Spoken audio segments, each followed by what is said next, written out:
की जय। गुरु ब्रह्मा गुरु विष्णु गुरुदेवो महेश्वरा, गुरु साक्षात् परब्रह्मा तस्मै श्री गुरुवे नमः। अस्मद्गुरुभ्यो नमः। अस्मद्परम गुरुभ्यो नमः। अस्मद् सर्वगुरुभ्यो नमः। श्री राधा कृष्णाभ्यां नमः। श्रीमते रामानुजाचार्याय नमः। गजाननं भूतगणादिसेवितं कपित्थजम्बूफलचारुभक्षणम् उमासुतं शोकविनाशकारकं नमामि विघ्नेश्वरपादपङ्कजम्। लंबोदरं परमसुन्दरमेकदन्तं पीताम्बरं त्रिनयनं परमं पवित्रम् उद्यद्दिवाकरनिभोज्ज्वलकान्तिकान्तं विघ्नेश्वरं सकलविघ्नहरं नमामि। शरीरं स्वरूपं ततो वा कलत्रं यशश्चारुचित्रं धनं मेरुतुल्यम्। मनश्चैनलग्नं श्रीगुरुरङ्घ्रिपद्मे ततः किं ततः किं ततः किं ततः किं नारायणं नमस्कृत्यं नरं चैव नरोत्तमं देवी सरस्वतीं व्यासं ततो जयमुदीरयेत्। जयतु देवो देवकी नन्दनोऽयं, जयतु कृष्णो वृषणीवंश प्रदीपः, जयतु मेघश्यामलः कोमलाङ्गं, जयतु पृथिवी भारनाशो मुकुन्दः। कृष्णत्वदीयपदपङ्कजपञ्जरान्ते उद्यैव मे विशतु मानसराजहंसः। प्राणाप्रयाणसमये कफवातपित्तैः कण्ठावरोधनविधौ स्मरणं कुतस्ते। वराहपीठं नटवरवपुः कर्णयोः कर्णिकारम् बिभ्रतवासाः कनककपिशं वैजयन्ती च मालम्। रन्ध्रान् वेणोरधरसुधया पूरयन् भूपवृन्दैः वृन्दारण्यं स्वपदरमणं प्राविशत गीतकीर्तिः। करारविन्देन पदारविन्दं मुखारविन्दे विनिवेशयन्तम्। वटस्य पत्रस्य पुटे शयानं बालं मुकुन्दं मनसा स्मरामि। रामाय रामभद्राय रामचन्द्राय वेदसे रघुनाथाय नाथाय सीताया पतये नमः। अञ्जनानन्दनं वीरं जानकी शोकनाशनं कपीशमक्षहन्तारं वन्दे लङ्काभयङ्करम्। मूकं करोति वाचालं पङ्गुं लङ्घयते गिरिं यत्कृपातमहं वन्दे परमानन्दमाधवम्। भक्त भक्ति भगवंत गुरु चतुरनाम बपुएक, इनके पद वंदन किए नाशत विघ्नानेक। श्रीमद्भागवत महापुराण की जय। श्री सुखदेव भगवान की जय। राधा रमण सरकार की जय। वृंदावन बिहारी लाल की जय।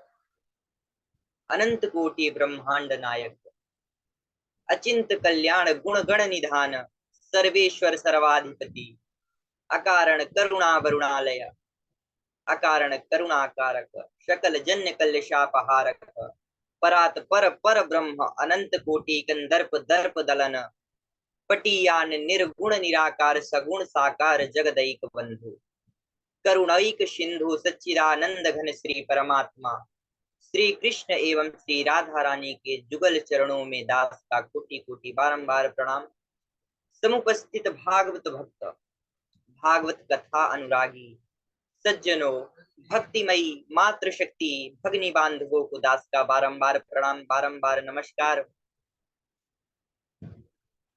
सज्जनों, परम पूज्य श्री गोस्वामी तुलसीदास जी की बड़ी ही विख्यात प्रस्तुति है, सिया राम मैं सब जग जाने, करहूं प्रणाम जोरी जुग पाने। बंधुओं, श्री तुलसीदास जी का मानना था कि इस जगत में, समस्त जगत में कोई भी प्राणी, कोई भी जीव, नर या मादा कोई नहीं है, सबके अंदर हमारे प्रभु श्री राम और हमारी पूज्य किशोरी जी श्री सीता जी सबके अंदर विराजमान है। तो सिया राम मैं सब जग जानी और करहूं प्रणाम जोरी जुग पानी। सबको सिया राम मैं देखकर सबको मेरा बारंबार प्रणाम, बारंबार नमन।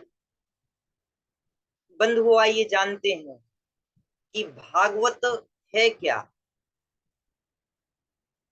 श्री वेद व्यास जी लिखते हैं, भागवता इदं स्वरूपम भागवतम, जो भगवान का स्वरूप है उसे भागवत कहते हैं।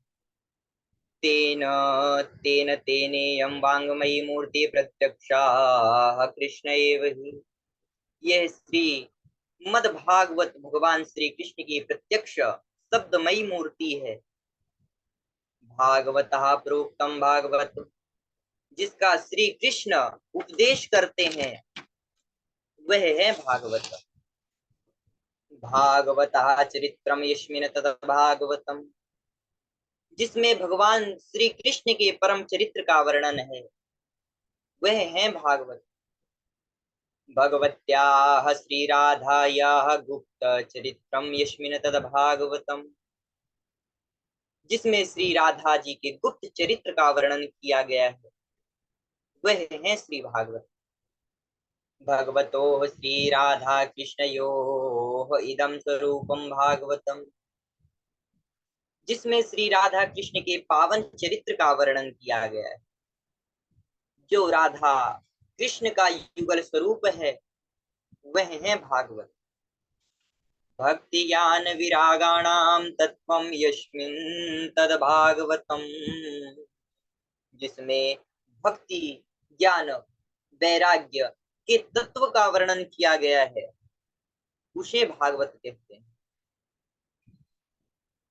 सज्जनों, भागवत में 4 अक्षर हैं।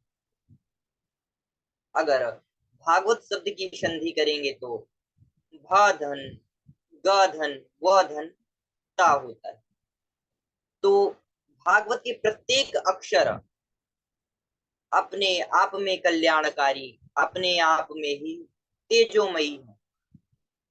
तो भा, जो भागवत का भा अक्षर है, भाकार है, तो श्री वेद व्यास जी लिखते हैं कि भाष्यते सर्ववेदेषु, जिसका उपदेश सभी वेद और पुराण करते हैं। गासे गीयते गीयते नारदादिभिः, जिसका नारद आदि ऋषि गायन करते हैं। वदंती त्रिषु लोकेषु, और तीनों लोकों में करते हैं। यानी तरंती भवसागर, तकार से जो हम भवसागर तर सकते हैं वह है भागवत। ऐसे करुणामयी भागवत पुराण का आज हम सब श्रवण करने जा रहे हैं। मित्रों, भागवत के प्रारंभ में महात्म का वर्णन है। महात्म यानी महिमा। कहते हैं आत्मज्ञानम पूर्वकम श्रद्धा भवति।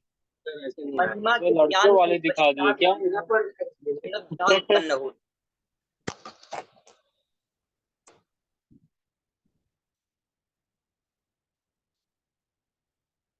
महिमा के ज्ञान के पश्चात ही श्रद्धा उत्पन्न होती है। परम पूज्य श्री गोस्वामी जी भी कहते हैं, गोस्वामी श्री तुलसीदास जी भी कहते हैं, जाने बिनु ना होए प्रतीति, और बिनी प्रतीति होत नहीं प्रीति। जब तक ज्ञान नहीं होगा किसी वस्तु को समझने का, तो उससे प्रीति हो ही नहीं सकती।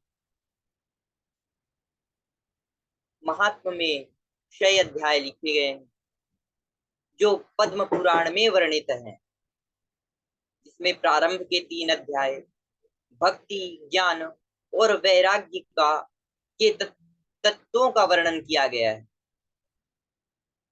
चतुर्थ एवं पंचम अध्याय में पतित धुंधकारी को मोक्ष दिलाया गया। अंतिम का 6ठा अध्याय भागवत श्रवण करने की विधि बताई गई। तो आइए परम कल्याणकारी श्रीमद् भागवत कथा की, भगवान श्री कृष्ण की लीलाओं में हम प्रवेश करते हैं।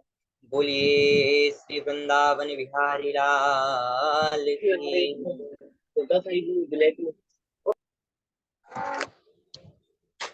हेमंते प्रथमे माशी नंद व्रज कुमारिका, चेरुरः विश्वं कात्यायन्यर्चन प्रतम्, आप्लुत्यां वशिकालिन्द्या जलान्ते चोगिते रुडे, कृत्वा प्रतिकृतिं देवीं मानुर्चूर्णे बसैवतीम्। श्री सुखदेव जी राजा परीक्षित से कहते हैं, हे परीक्षित, हेमंत ऋतु का प्रथम मास मार्गशीर्ष में ब्रज की नारियां ब्रह्म मुहूर्त में जगकर यमुना जी में जाकर स्नान करती हैं और बालुका की प्रतिमा बनाकर महामाया कात्यायनी जी से प्रार्थना करती हैं। क्या? कात्यायनी महामाये महायोगिन्यधीश्वरी, नंद गोप सुतम देवी पतिम में कुरुते नमः। हे कात्यायनी, हे महामाये, हे समस्त जगत की एकमात्र अधिष्ठात्री देवी स्वामिनी, आप नंद नंदन को कृपया कर हमारा पति बना दीजिए। ब्रज की कुमारियों ने 1 माह तक व्रत किया और देवी का षोडशोपचार से पूजन किया। एक दिन जब गोपियां यमुना जी में स्नान कर रही थी, तभी नंद नंदन हमारे श्री कान्हा जी वहां पधारे और गोपियों के वस्त्र लेकर कदम्ब के वृक्ष पर चढ़ गए। अब गोपियां इधर उधर निरीक्षण किया कि हमारे वस्त्र कहाँ गए। उसमें से एक गोपियों की नजर कान्हा के ऊपर जा पहुंची। कान्हा मंद मंद मुस्कान लिए हुए गोपियों से कहते हैं, गोपी अगर आपको वस्त्र चाहिए तो आइए और ले लीजिए। अब गोपियां परेशान।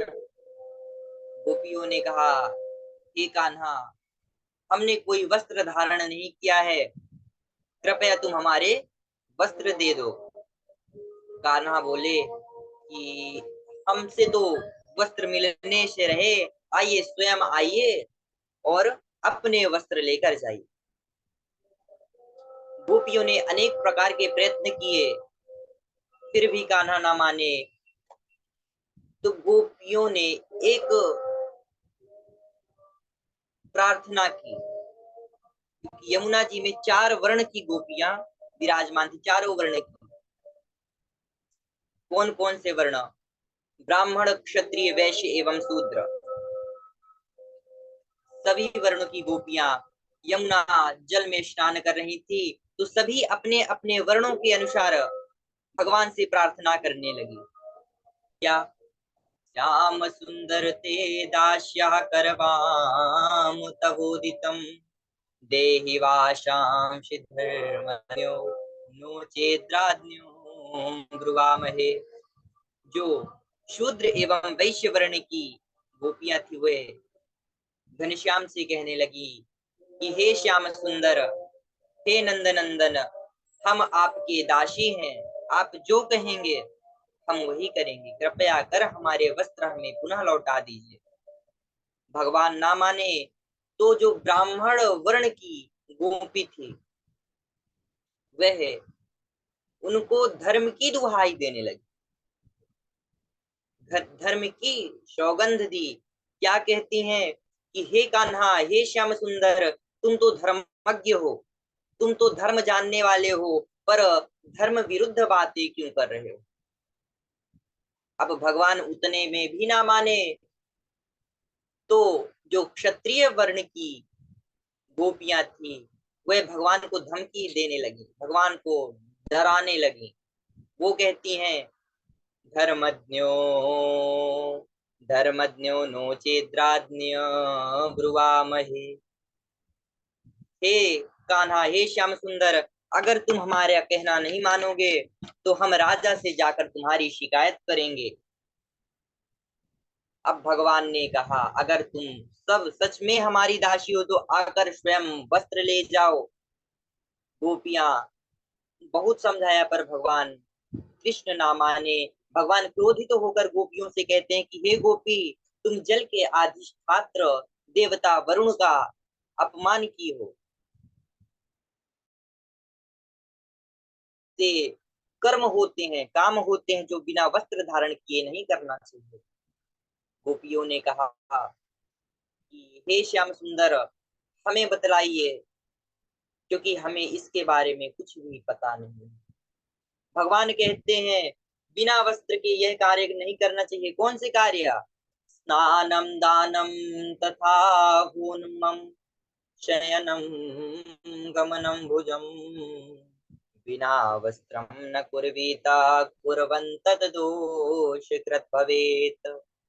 स्नान, दान, हवन, शयन, गमन, कहीं भी गमन और भोजन, ये जो 5 एवं 6 चीजें हैं यह बिना वस्त्र के नहीं करना चाहिए।